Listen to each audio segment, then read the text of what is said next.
Hi guys, welcome back to another episode of From Jabote JD. This week is a little different. My dear friend PJ will be interviewing me on my journey to graduating. Hi everyone, my name is PJ. I feel so honored to be here interviewing Adesuwa and just chatting through her graduation journey. Cool, so let's get into it. So Adesuwa, you've been so busy interviewing everyone, we haven't gotten a chance to know you. So I'm curious, do you just have a few sentences that you want to share as an intro about who you are, where you are in your life right now? Yeah, for sure. So if you don't know, my name is Adesuwa. I am 24 from Dallas, Texas. I recently graduated from the University of North Texas, and I'm currently doing an internship with the U.S. House of Representatives in Washington, D.C. I am working under Representative Marilyn Strickland of Tacoma, Washington, District 10, and I'll be here until the end of July. Wow, amazing. Congratulations. Thank you. That's such important work. Um, I'm curious how you got into sort of the making of a podcast, or what led you to start this podcast, and why did you choose dropping out to JD, and just how was your life informed that? Right. Okay. So the idea came to me during a project that I had for a journalism class that I took in the fall. It was an entrepreneurship type of journalism course, and my final project was to create a product. And this is the product I created. So I already had a business plan laid out for all of it. So when the idea came back to me to actually initiate and start the podcast, I just looked at what I had already whipped up, and it was, I guess, enough to do it since I've done it. That's so cool. I actually didn't know that it was sort of already in the works through a class.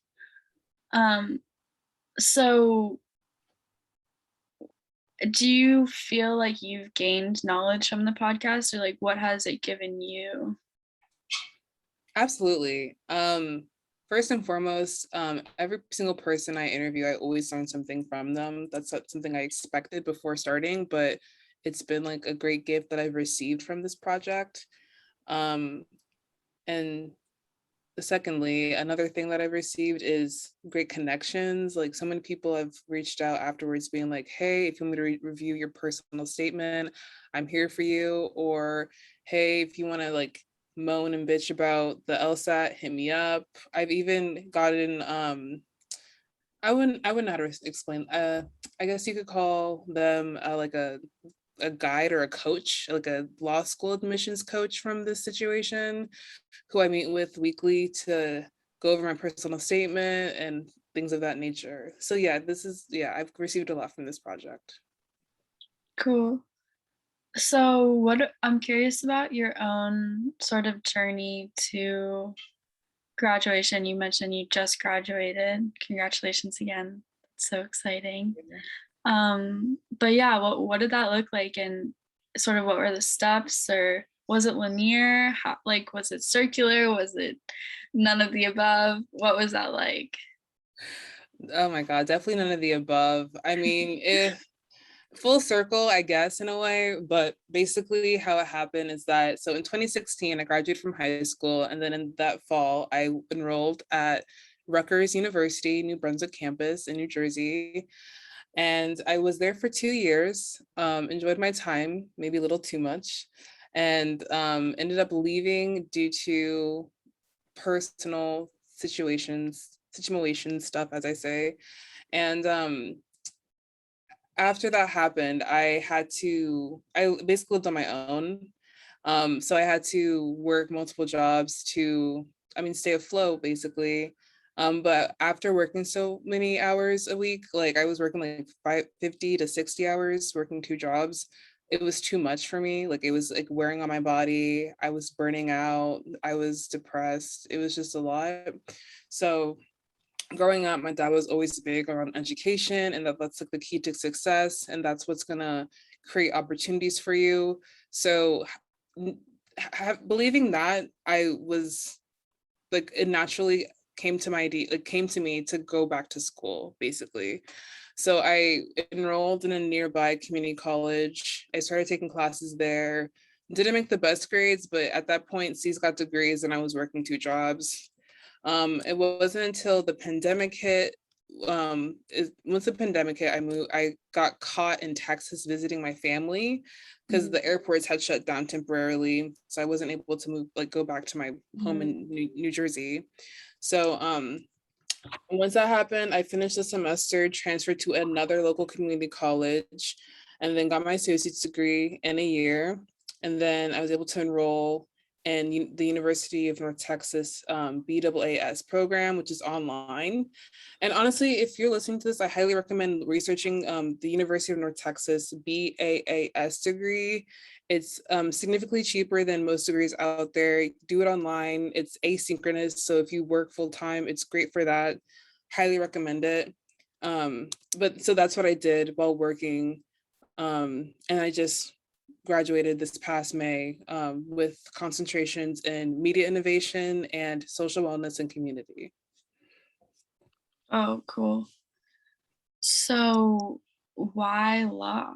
Or like, what about law draws you in? Because there are obviously so many different sort of careers to pursue, and you are so talented in so many things. I'm curious, what about law makes you like really passionate and excited?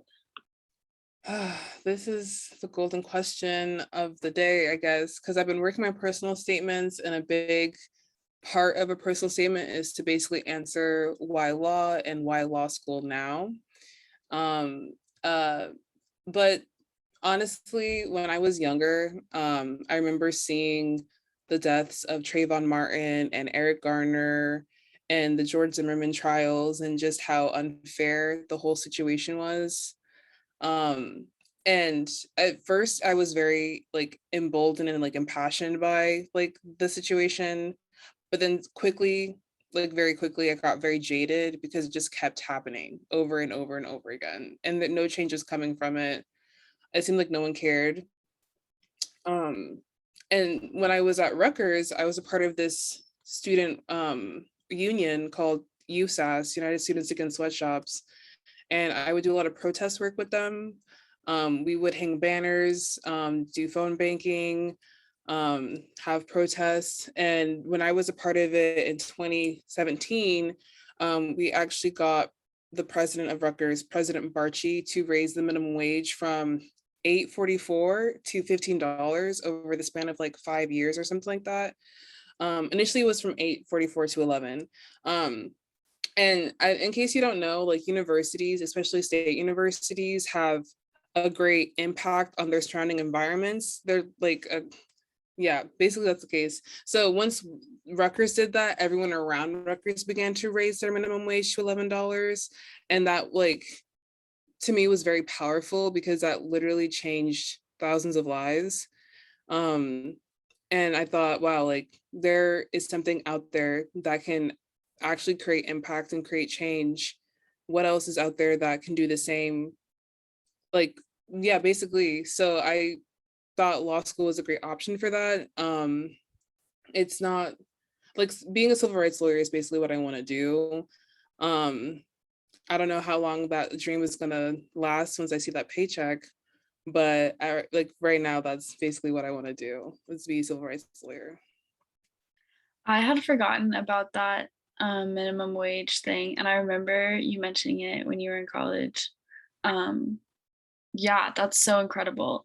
I'm curious about the jadedness because I feel like that's so common in social work in general, or just like being passionate about social justice can often lead to like burnout or like just jadedness, like you said.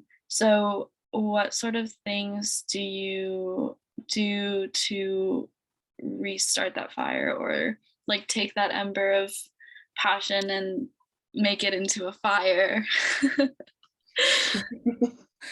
um honestly I'm still jaded, but I'm also like committed.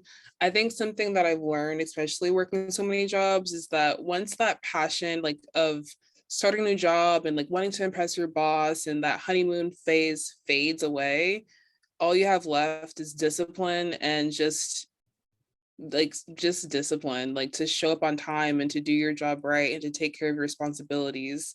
So for me in this law school sphere, that looks like me committing to going to law school. Like right now, I don't know why I'm doing this, but I know that once I get past the finish line and pass the bar exam and be able to practice, I can do real good work. And I know myself, like I'm very passionate and like I'm a hard worker, and once like you can't tell me no. So once I'm in the position to help people, there's like no way I won't create change is how I view it. I just need to get there, but I'm still jaded right now. Yeah, for sure. Do you see opportunities to change people's lives or affect change in the position you're in now? Or do you feel like it would require you like having a full law degree to be able to sort of achieve that? Honestly, after leaving school and working so many hours, so many jobs, and like it's still not being a living wage, and that whole situation was very traumatizing for me. And as a result, I feel like I'm overcompensating by needing like like a severe amount of stability. Mm, So I definitely feel like I could do change right now. I think it would take some time because at least right now, my experience in Congress is that you start off as an intern or wherever you start out as, and then you put in the years, and the years equate to experience, and that experience helps you get a better paying job. And I would do that. Um, but there's not as much stability in that as there is with being an attorney. And I'm really committed to like having a degree that I could use anywhere for anything. yeah, I feel that it's yeah, living in capitalism is weird and it requires so much energy and money. So yeah, I feel like that is such a struggle and relate to feeling like I need a degree that's seen as valuable by society in order to like have a living wage. So what would you say was your biggest challenge or is your biggest challenge currently sort of throughout the journey of both getting to graduation but also maybe in the future like getting into law school or finishing law school, like what are the challenges there and how have you been dealing with them? The challenges right now is doing my first thought when you said that was like loans. Like law school is like what, $90,000 a year, depending on where you go. And I mean, even like that number in my head right now has like just like that's all I'm seeing right now. Um, is it worth it? Like that's what I'm really struggling with. But also I think more in the now is studying for the LSAT. I'm trying to get LSAT accommodations because your girl got ADHD. It's really difficult for me to focus. And I can't take medication because it doesn't work for me. So my best case scenario would be getting accommodations.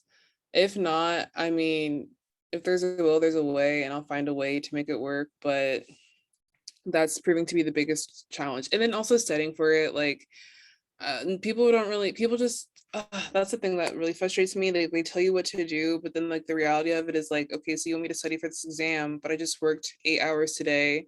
I'm tired. I don't have the mental capacity to do it. How am I supposed to like properly study for this? So like I've interviewed people in the past on this podcast who have literally quit their jobs to study for this test full time.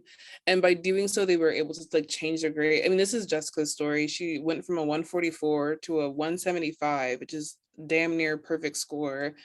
So I think I'm going to take her approach with it and just after this internship, go part time so that I can really focus on this because I don't have the best grades from Rutgers when I left. And doing well on the LSAT would be my like the what would help me get into a really nice school, which is what I'm aiming for. But real quick, I'm curious. I want to go back to that last question. you actually are someone who has found a way to like help people without having like a fancy schmancy graduate degree. How did you go about doing that? And like, do you have any advice for people?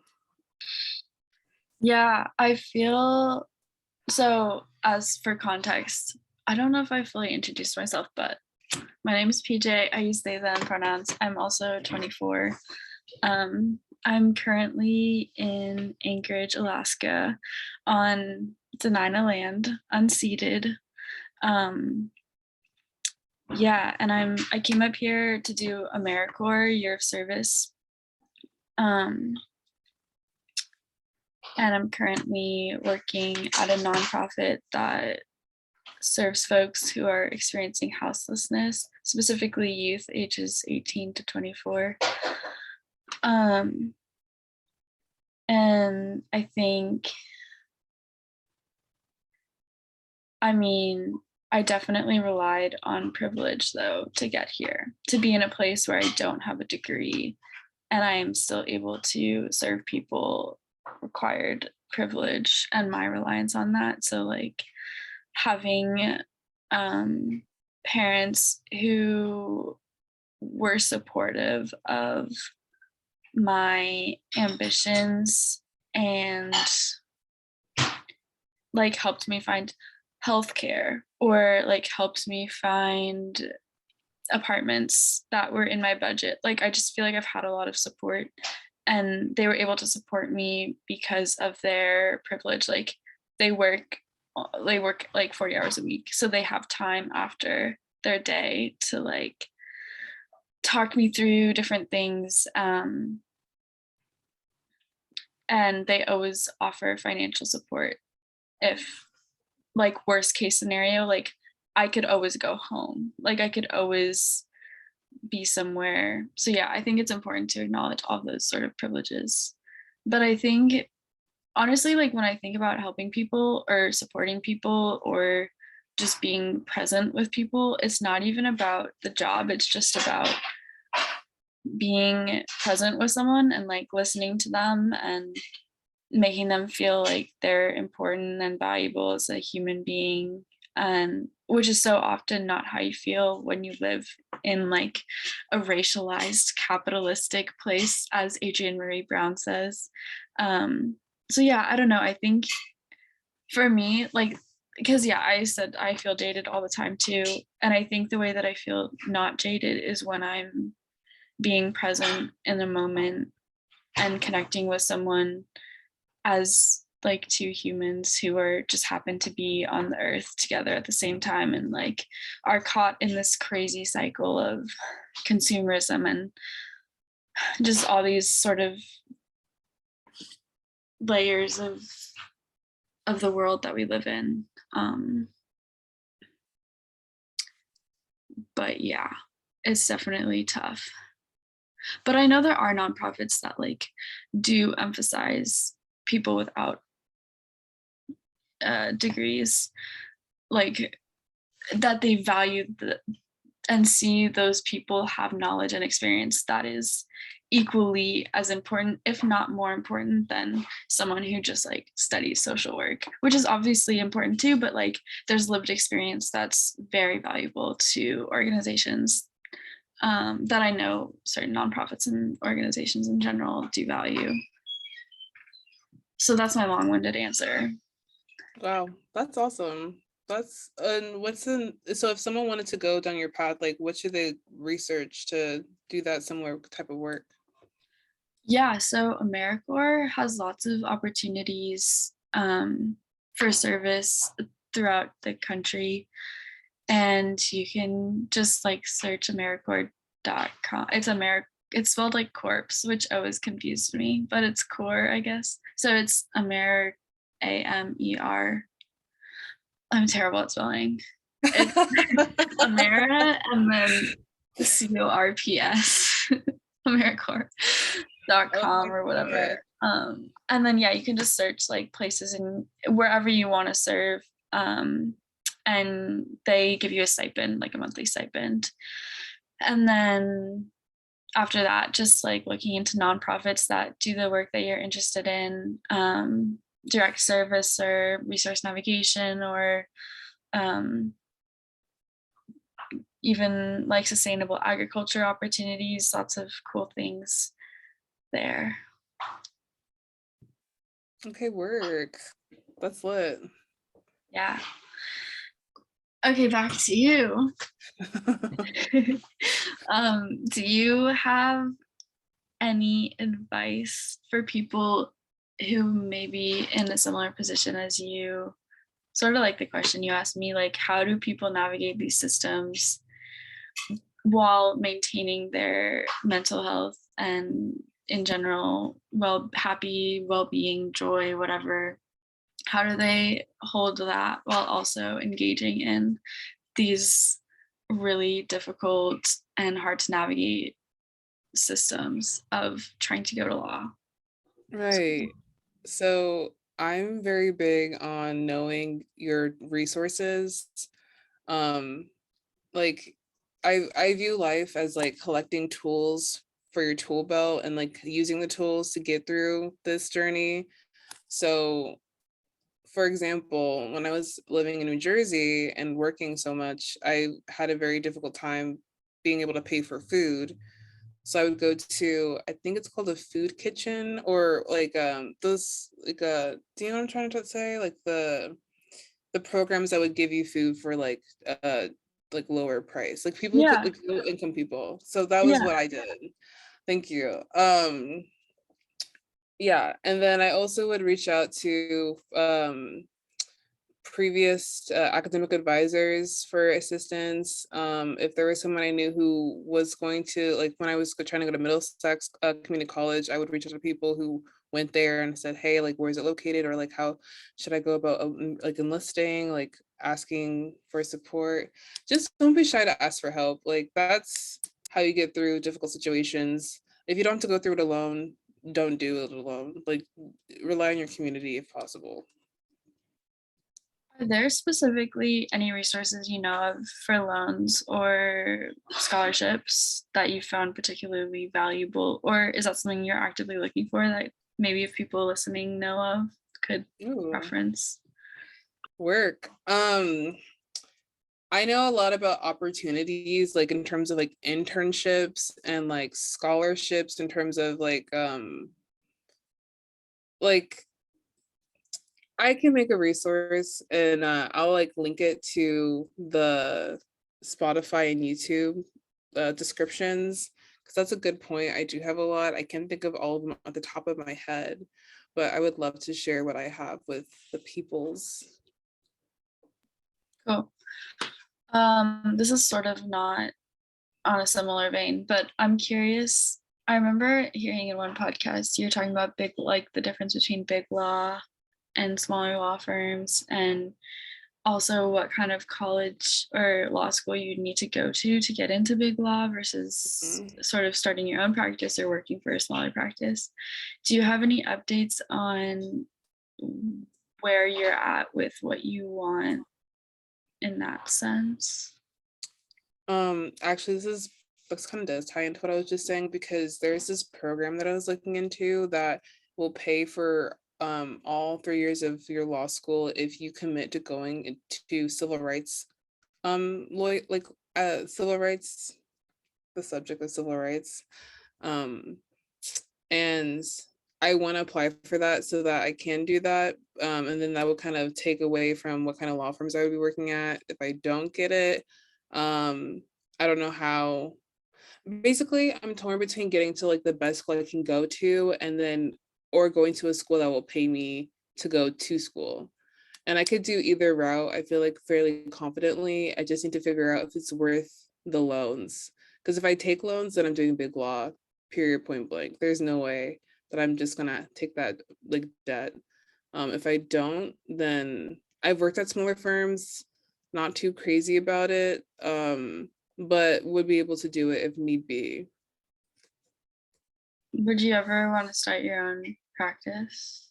Oh yeah, I mean, my sister, I have a sister named Oria. She's actually going to Duke Law, so I have this sweatshirt, and she wants to open up her own law firm to help Black women start their own businesses and like be well versed in that process, like the legal aspect of it, so they don't get in trouble with the legalities of everything.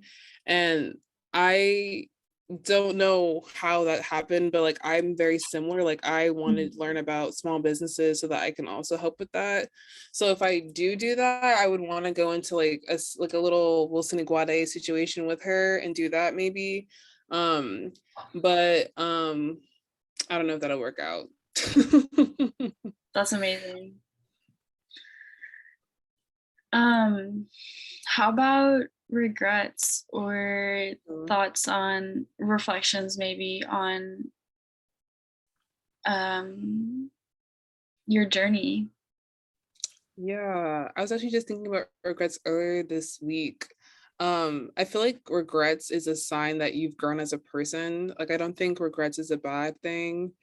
Um, because looking back on some of my decisions, I would not make those decisions now, even though I know for a fact in the moment I did my best. So um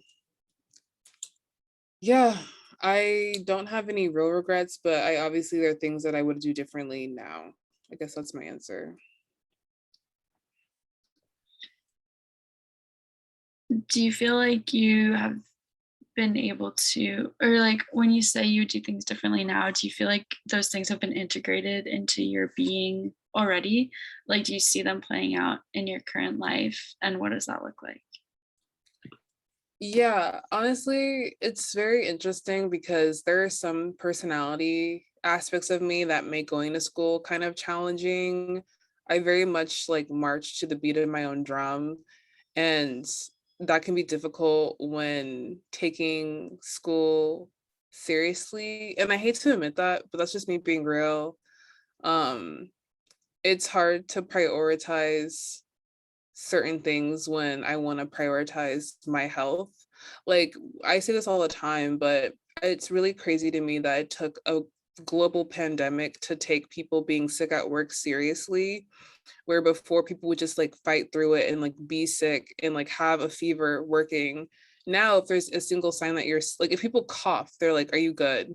So if I'm having a bad mental health day or I'm not feeling my best, I'm going to prioritize my health over school, which which has gotten me in trouble at times.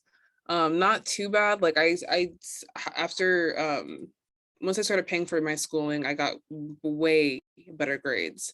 So I think that also is something that I've seen integrate into my life, like the value of money and like the value of an education because I'm paying for it. But so like both, yeah. Like I feel like there's balance, but I definitely have integrated a lot of things into my life. Beautiful. I feel like integration of things that you've learned or when a person has learned is feels so rewarding because it's like it feels more meaningful that you went through an experience that was hard. It doesn't just it's not just a hard experience anymore. It's like something that you have taken and grown from and become more integrated because of. Um, so maybe one of my last questions is where do you see this podcast going in the future, if it is going anywhere? And or what other creative projects can people follow of yours? Or how can people connect with you in the future? What does that look like? Okay, what a great question. I did not tell them to say that, by the way. Um, Kind of help um, you out. so I have a couple of people that I still want to interview, even though this is the season finale. And if I'm able to interview these people, then there'll be bonus episodes. If I get enough to where I can create another season, by all means, I'll definitely do that for the people. But I definitely will continue to do, from dropout to JD. I just graduated. I'm still in the law school admissions process. So maybe I'll do a vlog or two, show you around town. I really want to document this process because it's difficult, and I feel like people seeing the real and raw, gritty aspects of it would be very helpful. So, subscribe to my YouTube channel. That's something you can do. You'll get some cool updates there. It's simply youtube.com/from dropout to JD. Can't believe I'm a YouTuber. It's crazy. And yeah, I'll definitely be sure to post the resources on my Spotify and on the YouTube. So look out for that as well. But other than that, that's, I mean, a couple more interviews, but that's really it.